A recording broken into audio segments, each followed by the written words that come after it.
আসসালামু আলাইকুম। আপনারা আমার পিছনে দেখতে পাচ্ছেন, এটি হলো করমচা গাছ। করমচা গাছ হলো ক্যাসারিয়া গণের অন্তর্ভুক্ত কাঁটাযুক্ত ছোট গুল্ম জাতীয় উদ্ভিদ। এটি সাধারণত এশিয়া, আফ্রিকা এবং অস্ট্রেলিয়া মহাদেশে পাওয়া যায়। এই করমচার রয়েছে নানা ধরনের ঔষধি পুষ্টি গুণাগুণ। করমচার মধ্যে বিভিন্ন ধরনের রাসায়নিক উপাদান রয়েছে, যেগুলো হলো পটাশিয়াম, কার্বোহাইড্রেট, লো কোলেস্টেরল, ম্যাগনেসিয়াম, কপার, এরকম ভিটামিন সি, ভিটামিন বি, এরকম অনেক ধরনের রাসায়নিক পদার্থ রয়েছে। এই করম সার অনেক উপকারিতার দিক রয়েছে এবং সাথে কিছু অপকারী দিকও রয়েছে।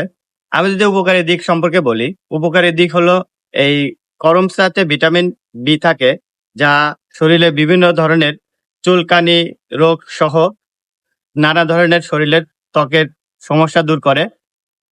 তারপরে করম চাতে রয়েছে হলো ভিটামিন সি, যা আমাদের রোগ প্রতিরোধ ক্ষমতা বাড়ায়, আমাদের স্কারবি প্রতিরোধ করে, অর্থাৎ ক্ষত রোগ প্রতিরোধ করে।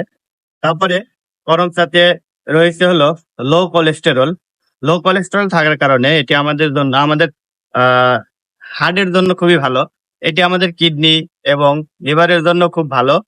করম চাতে রয়েছে হলো পটাশিয়াম। পটাশিয়াম যা আমাদের রক্তচাপ নিয়ন্ত্রণ করে। করম চা আমাদের যারা ডায়াবেটিস রোগী তাদের ফ্যাটকে কমায়। করম চার মধ্যে রয়েছে অ্যান্টিঅক্সিডেন্ট, যা আমাদের ক্যান্সার রোগ প্রতিরোধে সাহায্য করে। করম চার কিছু অপকারী দিকও রয়েছে। অপকারী দিক হলো করম চার মধ্যে অক্সালেট থাকার কারণে এটি আমাদের পাত ব্যথা সহ বিভিন্ন ব্যথা বাড়ায়। অতিরিক্ত পরিমাণে খেলে পেটে ব্যথা হতে পারে এবং ডায়রিয়াও হতে পারে। পরে করম চা যদি আমরা অতিরিক্ত পরিমাণে খাই, পটাশিয়াম থাকার কারণে এটি আমাদের রক্তচাপ বাড়াতে পারে। অতিরিক্ত পরিমাণে যদি করম চা খাওয়া হয়, তাহলে হাইপোগ্লাইসেমিয়া হতে পারে, যা ডায়াবেটিস রোগীদের জন্য ক্ষতিকর হতে পারে।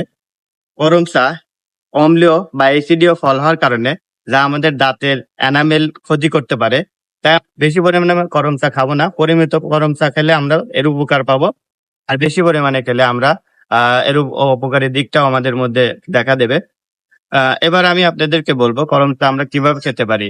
করম চা সাধারণত আমরা কাঁচা অবস্থায় খেতে পারি। লবণ, তারপরে মরিচের সাথে মিশিয়ে খেতে পারি। তারপরে আমরা এটাকে আচার হিসাবে আচার বানিয়ে আমরা খিচুড়ি, ভাত এর সাথে খেতে পারি। জ্যাম, জেলি বানিয়ে আমরা পাউরুটি, রুটির সাথে খেতে পারি। এই করম চা আমরা এভাবে বিভিন্ন উপায়ে খেতে পারি। আপনাদের যার কাছে যেভাবে খেতে সুবিধা মনে হয় সেভাবে খাবেন, কিন্তু পরিমাণ মতো খাবেন, বেশি পরিমাণে খাবেন।